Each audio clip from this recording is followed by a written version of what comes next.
তরকারি করব। এই যে পনিরগুলো ছোট ছোট পিস করে রেখেছি, ভেজে নেব। ক্যাপসিকাম একটা কেটে নিয়েছি, আর আলুগুলো সিদ্ধ করে নিয়েছি। এখানে দই রেখেছি, দইটা লাগবেই। আর মশলা দেবো সাদা তিল, একটু টমেটো দিয়েছি, আদা, কাজু বাদাম, পেস্তা বাদাম আছে, চিনে বাদাম আছে, আর লঙ্কা। লবণ হলুদ দিয়ে পনিরগুলো ভেজে নেব।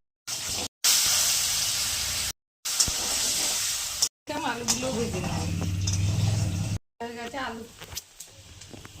আলুগুলো ভাজা হয়ে গেছে। এবার দুটো শুকনো লঙ্কা দিলাম ভাজা, একটা তেজপাতা দিলাম ছিঁড়ে,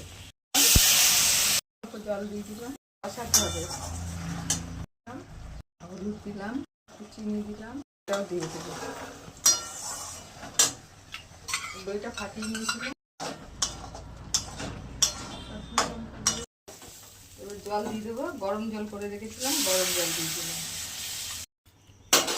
পনির, ক্যাপসিকাম সবই দিয়ে দেবো। একটু ফুটিয়ে নামিয়ে নেবো।